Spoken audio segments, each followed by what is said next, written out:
আসসালামু আলাইকুম ওরহমতুল্লাহি ওবরকাতু।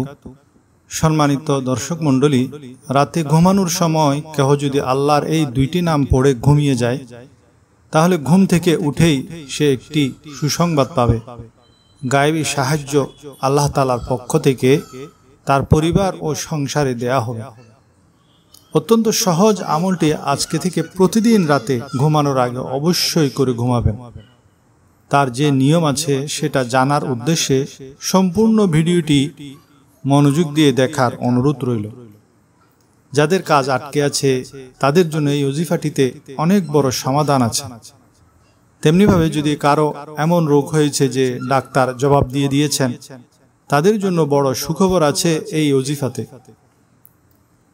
কোন সমস্যার জন্য কোন আমল করবেন তার আলাদা আলাদা নিয়ম আছে, তাই ধৈর্য সহকারে সবগুলো নিয়ম শুনে নোট করে নেবেন, তাহলে যথাযথ ফায়দা পাবেন। প্রথমে বলবো, যদি কারো কাজ আটকে থাকে, অনেক চেষ্টা করেও ব্যর্থ হয়ে গেছেন, তারা জুমার নামাজের আগে একাকী নির্জনে বসে শুধু 200 বার এই জিকিরটি করবেন। জিকিরটি হলো আল্লাহু আল্লাহু আল্লাহু। আগে এবং পরে 11 বার দুরূদ শরীফ পাঠ করবেন। যে কোনো দুরূদ শরীফ পড়তে পারেন। সংক্ষিপ্ত দরুদ হিসাবে সাল্লাল্লাহু আলাইহি ওয়াসাল্লাম, সাল্লাল্লাহু আলাইহি ওয়াসাল্লাম এটি পড়বেন। ওলামায়ে কেরাম বলেন, যেমন কঠিন কাজই হোক আল্লাহ তাআলা পরের জুমার আগে আগে সমাধান করে দেন। শুধু এক জুমা আমলটি করতে হবে। যদি কাজ না হয় তাহলে দ্বিতীয় জুমার দিন আবার করবেন। এভাবে পরপর 7 জুমা করতে হবে। ইনশাআল্লাহ 7 জুমার ভিতর সমাধান হয়ে যাবে। দ্বিতীয় আমল হলো লা এলাজ, রোগীর জন্য আমল। 125 বার রোগীর পাশে বসে আল্লাহু আল্লাহু আল্লাহু পড়তে হবে। আগে এবং পরে 11 বার দুরূদ শরীফ পড়ে রোগীর কানে ফুঁক দিবেন আর পানিতে দম করে সেই পানি পান করাবেন। আর রোগী যদি নিজে পড়তে পারে তাহলে তাকে বলবেন সে যেন নিজেই এই আমলটি করেন। তাহলে যত বড় রোগ হোক 7 দিনের মধ্যে ইনশাআল্লাহ সুখবর আসবে। আর যারা লা এলাজ রোগ থেকে বাঁচতে চান, তারা প্রতিদিন রাতে ঘুমানোর আগে 125 বার আল্লাহু আল্লাহু আল্লাহু পড়ে নিজের শরীরে ফুঁক দিবেন। ইনশাআল্লাহ সব দুরারোগ্য রোগ থেকে হেফাজতে থাকবেন।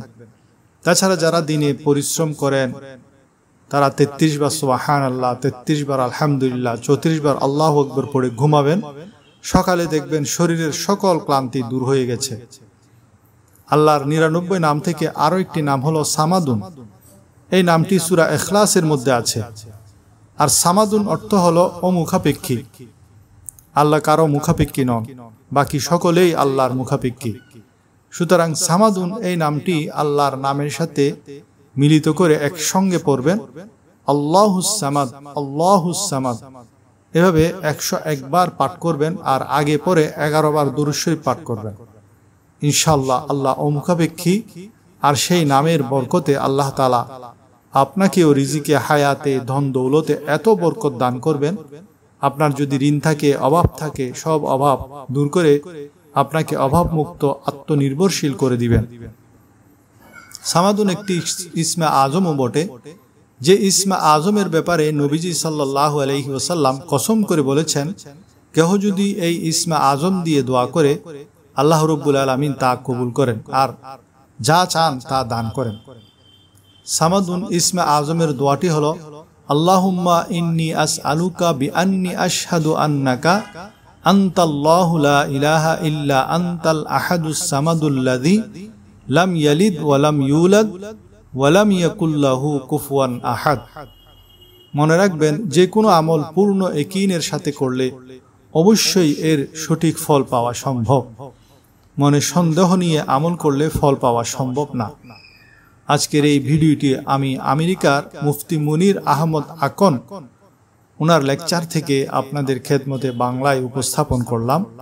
ভিডিওটি যদি ভালো লাগে তাহলে কমেন্টে আমিন লিখে দিন আর ভিডিওটি বন্ধুদের সাথে শেয়ার করে দিন। শুকরিয়া।